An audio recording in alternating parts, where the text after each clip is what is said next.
Hey folks, welcome back to the channel. In this video, we're going to be installing a brand new Hurst 4-speed shifter. So this car is already equipped with a Hurst 4-speed, but as you can see, it is straight up and down. This new shifter here kicks off to the side because this car is going to get a center console.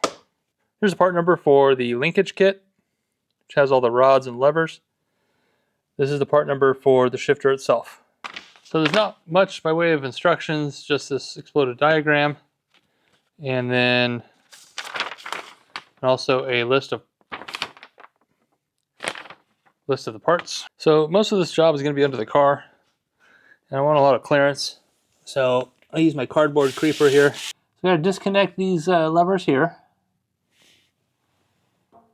undo those 3 nuts, take those levers off the transmission. And then it's actually going to be 4 bolts that hold that whole mechanism to the side of the tail shaft. Now there are 2 bolts that hold the shifter to that bracket, but as you can see, there's been some custom sheet metal work there in order to fit the shifter. It looks like they cut the hole quite a bit bigger. Who knows what else was in there at different times. But I got to pull the carpet and everything out to get to that, and if I can just sneak it out the bottom, then that'll be better. I won't have to worry about it. There's a bolt that goes right there with 1 arm. There's another arm there that had a bolt in it. And then there's one that was right there for the reverse lever. Anyway, so I just pulled those out. And then you can see the 3 levers on the bottom here, underside the shifter. And it's got the adjuster there, so you can thread them in and out to adjust for the length. And instead of dealing with these little spring clips, which are kind of a pain in the butt because they're really on there tight, I'm just simply unthreading the rod out of the adjuster, and then I just take those last 2 bolts out of the side of the transmission there, and that whole thing will drop.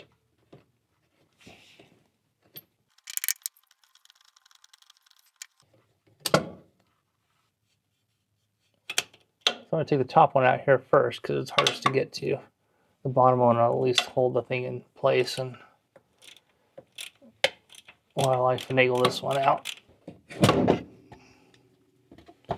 All right, there we go. Looking at this, looks like it mounts to the stock mounting plate, but we don't have a stock mounting plate. So I guess that's where this comes in to play.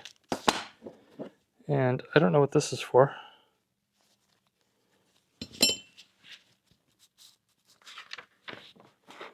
Oh, this is what it's for. If your transmission doesn't have a stock GM mounting plate, use the mounting plate in the kit. Spacer plate supplied with these mounting plates must be installed between the shifter and the mounting plate. So here's the new mounting plate. It's got 3 bolt holes instead of 4. These 2 are threaded to accept the shifter. So I'm going to go ahead and mount this on the transmission, and then we'll fish the shifter back up into there, mount it to the plate with the little adapter spacer thing.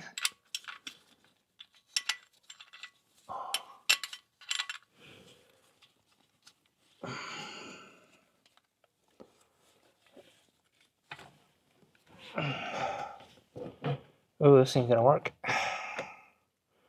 No, this is not going to work. It is running right into that little sheet metal patch. Well, it looks like I'm gonna have to take the carpet out after all and probably cut a new hole in there for it. That's unfortunate. Looks like it was just kind of tech screwed in there, sheet metal screws. But I'll pull that out and turn it around or something, I don't know. But unfortunately, that carpet's gonna have to go. So it's gonna have to go towards the center of the car. So I'll have to pull the carpet up. I think I can just kind of sneak my hands in there, take out these screws, pull this plate out there, put the shifter in, make sure it's going to line up correctly in the car with the console, then have enough stick out, and then maybe reattach this to the floor. I don't know. You can kind of see it goes all the way over there. Well, that escalated quickly. Probably do everything from up here. That is a huge, huge hole in the floor. There's the panel that was sitting on there. That's a big piece of steel. Plenty of room for activities, as the kids say. Where'd the shifter go? Here it is. All right, I got that adapter plate. Gotta remember to put that on there too. I said I could probably could have put this in from up top, actually. All right, hey, look at that. With that big old hole in there, kind of makes you wonder, what did they have in here before that would necessitate such a large hole there? Okay. All right, we have shifterage. All right, let's go ahead and put these linkages on here. If I can find them. All right, so here is the reverse linkage. Go ahead and thread this on first.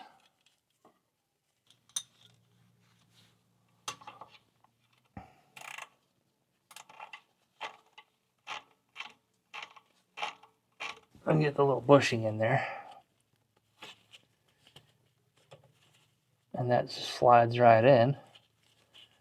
Does it slide in nicer with another revolution? Yeah, it does. Okay.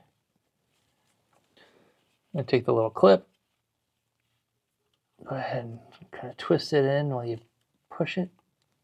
We have reverse. Great, I can go backwards. Okay, let's try the next one. This is very uncomfortable laying on the ground, even though I'm on the cardboard. I'm feeling quite the pinch behind my left shoulder blade. I could really go for a chiropractor right now. Oh, shoot, does this go up or does this go down? That's a good question. All right, now, the third lever here. Grab the last clip. All right, we are installed. Up next is put the chrome shifter handle on there. Make sure it goes through the gears smoothly. Adjust my bump stops here.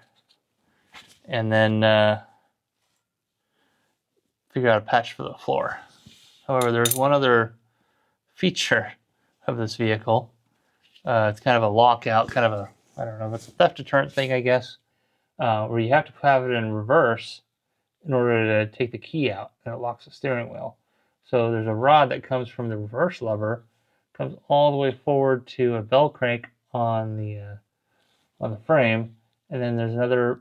I'll show you that to you here in a little bit. But then there's a lever that goes up to the steering column, and the steering column's all gummy. So I'm going to see if I can kind of clean it and lubricate it a little bit so it moves smoother, because it makes it really, really difficult to get it into reverse.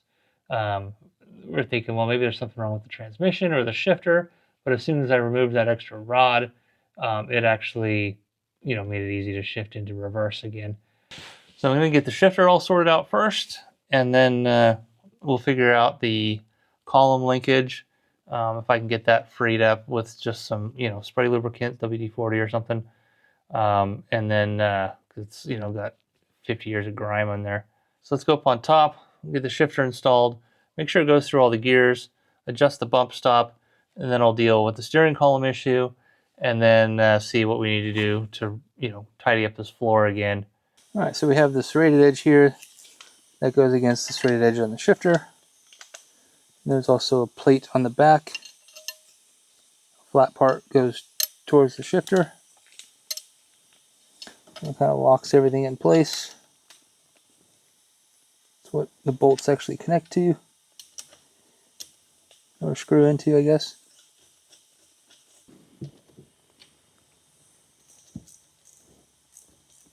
So we have these bump stops. This one's already adjusted, but I need to adjust the one up here. So what you do is you put it in the gear, and just kind of gently, so you can feel it fall into gear. So it's kind of in a neutral position. Not neutral, but it's in gear without forcing it or anything. It's just kind of where it wants to rest. Then screw your screw in until you touch. Make sure your nut's backed off. and then that's where you set it. Then you just simply tighten your jam nut. All right, so first, second, third, fourth, and reverse. Well, now we got to see if we can get this floor patched up. All right, I got some new sheet metal here, and here's the old piece. I just kind of flattened it out. Just kind of laid it down there. Just kind of got a rough guide, making it just a hair bigger just so I know I have overlap.